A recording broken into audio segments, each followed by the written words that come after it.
గడిచిన 14 నెలలుగా తవ్వే కొద్దీ కేసులు, తవ్వే కొద్దీ అక్రమాలు.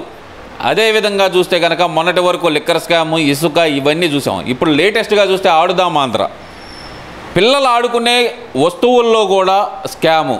దాంట్లో ముఖ్యంగా చూస్తే ఆర్కే రోజా గారి పాత్ర మీద స్పష్టమైన ఆధారాలు లభించినట్టు ఏదైతే కనుక సిట్టు గుర్తించింది. ఎలా చూడాలంటారు దీన్ని? అసలుకి అందరికీ నమస్కారం అండి.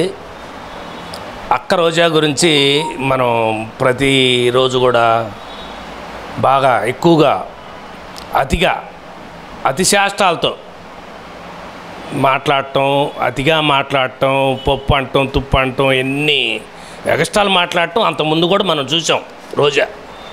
రోజా అక్క మొన్న ఆయన నగరి ఎమ్మెల్యే గాలి భానుప్రకాష్ ఈ గాలి నా కొడుకు అంటది. గాలి నా కొడుకు ఎందుకు? వాళ్ళ ఇంటి పేరే గాలి ముద్దు కృష్ణమనాయుడు. వాళ్ళ నాన్నగారు పాత అన్నగారు పార్టీ స్థాపించినప్పుడు ఆయన రిజైన్ చేసి గాలి ముద్దు కృష్ణమనాయుడు ఒక హెడ్ మాస్టర్గా గుంటూరు జిల్లా పర్చు మన పెదనందిపాడులో చేస్తా రిజైన్ చేసి అన్నగారు పార్టీ పెట్టారని చెప్పేసి ఆయన ఆ నియోజకవర్గంలో పోటీ చేయడం జరిగింది.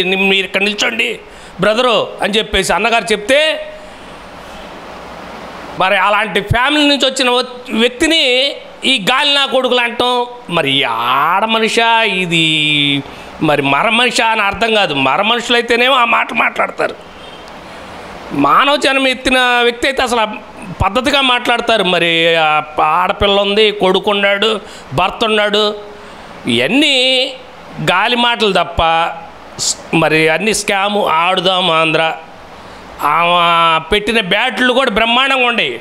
ఒక్క బాల్ కొడితే ఇరిగిపోద్ది బ్యాట్. అదేగా స్కాము. అదే మనం అనుకున్నది ఏంటంటే 100 కోట్లు అనుకున్నాం, కత్తి 40 కోట్లు వచ్చింది.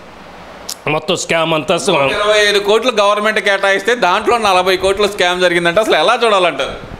అసలు వాళ్ళ ప్రభుత్వంలో ఎవరు కూడా పనిచేయలేదండి. వాళ్ళు కేటాయించిన శాఖలు ఏంటి? శాఖ అయితే ఉంటుంది, హోంశాఖ ఉంటుంది, మద్యం శాఖ ఉంటుంది, ఆడుదాం ఆంధ్ర ఇది క్రీడా శాఖ ఉంటుంది. ప్రతి శాఖ వాళ్ళకు ఉంటాయి. ఆ శాఖలకి ఎవరు పనిచేయాల. తాడేపల్లి ప్యాలెస్ చేసింది, తాడేపల్లి ప్యాలెస్ నుంచే మొత్తం. అంతేగాని కాకపోతే వీళ్ళది ఏంటంటే వ్యవహారం అంట మొత్తం ప్యాలెస్ నుంచే నడిచింది. పాపం హోమ్ మినిస్టర్ పరిస్థితి అంతే. 2 హోమ్ మినిస్టర్లు అయ్యారు కదా అప్పుడు. పాపం మరి ఏం చేస్తాం? అంత తాడేపల్లి ప్యాలెస్ నుంచి నడవాల్సిందే కదా ప్రతిదీ కూడా. ఏది కూడా వచ్చేసరికి ఏళ్ళు మొత్తం తీసుకెళ్ళి ఆడికే వస్తుంది దగ్గరికి, తాడేపల్లి ప్యాలెస్ దగ్గరికే వస్తుంది. కానీ పొలాన్ని చాటికి వెళ్ళట్లేదుగా. మరి ఇప్పుడు ఈ ఏళ్ళు మాత్రం డైరెక్టర్ రోజా గారి దగ్గరికి, అలాగే చూస్తే కనుక బైరెడ్డి సిద్ధార్థ రెడ్డి దగ్గరికి డైరెక్ట్గా వచ్చేసినాయి ఈ ఏళ్ళు. మరి ఎలా చూడాలంటారు? బైరెడ్డి సిద్ధార్థ ఉంది, కాస్త టాకింగ్ పవర్ ఉంది, మాట్లాడుతున్నాడు కాస్త. మరి వాళ్ళ చెల్లిలో అక్క గట్టిగా కౌంటర్ కొడిస్తుంది కదా బాగా. అసలు అతను ఏదో మాట్లాడతారులే, తెలుసో తెలియక. యువరక్తం కదా, కాస్త యువకులు. ఆ మాత్రం కూడా లేకపోతే ఆ పార్టీకి విలువ లేకుండా పోతుంది కదా. ఏమంటారు? అసలు స్కామ్ వస్తుందండి, ఒక్కొక్కటి బయటకు వస్తుంది. అన్ని శాఖల్లో స్కాము మొత్తం దోపిడీ జరిగింది. ప్రజలు మొత్తం అన్ని గమనించి ఇచ్చారు కాబట్టే కదా 164 సీట్లు రావటం. కూటమి ప్రభుత్వం 4 సీట్లు కూడా మళ్ళీ రీసెంట్గా దొంగోట్లతో గెలిచారు, ఈవీఎంలతో గెలిచారని చెప్పి మళ్ళీ వైసీపీ నాయకులు కానీ సాక్షి మీడియా కానీ ఇదే ఓదర కొడుతున్నారు కదా. మరి సాక్షి మీడియా గురించి మనకు ప్రత్యేకించి మనం అడగాల్సినంత అవసరం లేదు.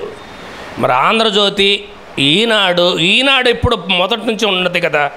మరి అంతకుముందు ఆంధ్రప్రభ ఉంది, వార్త ఉంది, అన్నీ ఉన్నాయి.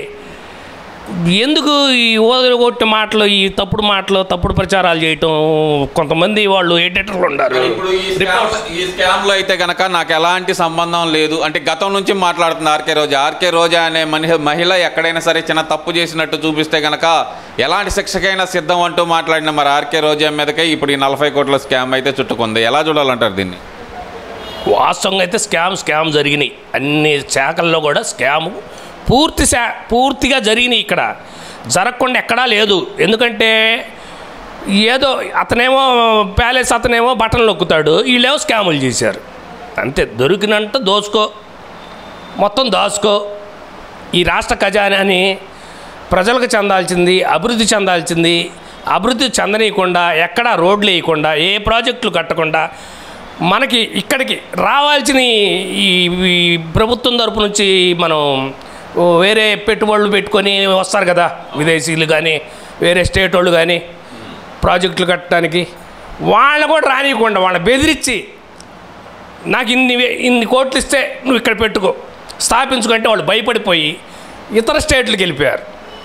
చెన్నైకి వెళ్ళిపోయారు, తెలంగాణకి వెళ్ళిపోయారు, మరి వేరే బెంగళూరు ఆ ప్రాంతం. అసలు బెంగళూరు ఒకప్పుడు ఫేమస్.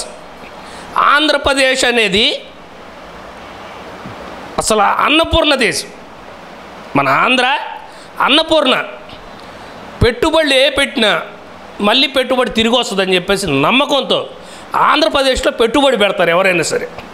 తెలంగాణలో ఏముండయి, కొండలో గుట్టలు ఉండయి. అదే ఆ రోజున అన్నారు కదా, తొండల గుడ్లు పెట్టే కొండల్లో ఇలాంటివి చేస్తే ఏమవుతుంది అనుకుంటే ఇవాళ చూసావుగా బంగారు భూమి అయిపోయింది. ఆడ బంగారం కంటే వజ్రం ఇలువ వచ్చేసింది ఆడ తెలంగాణలో. మరి చూశారుగా, ఇవన్నీ కాదు, అన్ని వనరులు ఉన్నాయి మనకి. ఇవన్నీ కాదు అసలుకి.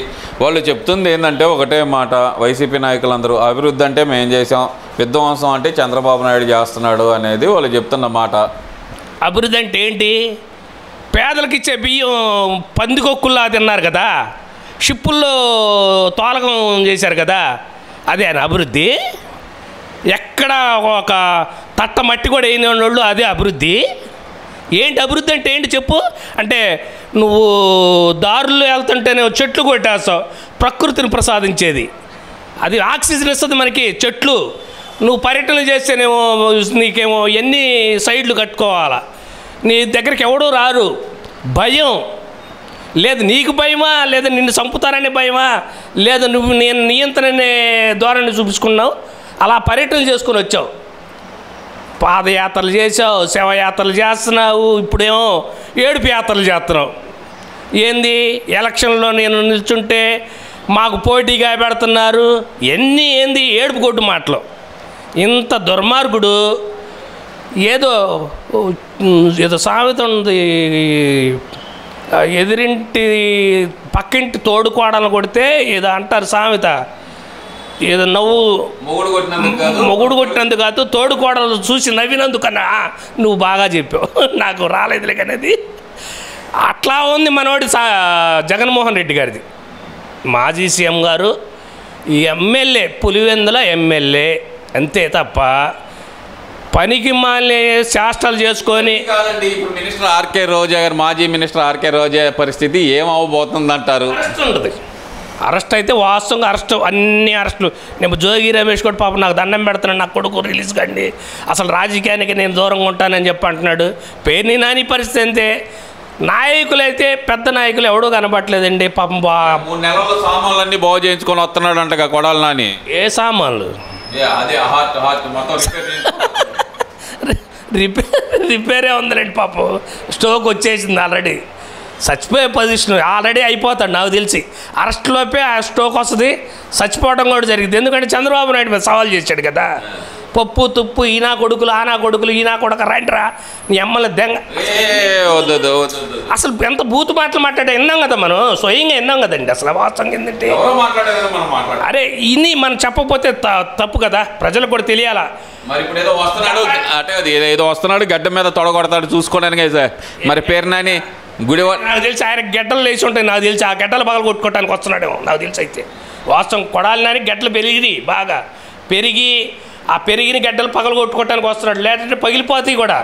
ఎందుకంటే అరెస్ట్ వారెంట్లు అనేది అందరికి సిద్ధంగా ఉండేయండి.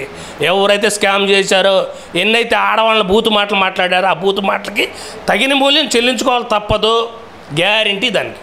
Thank you.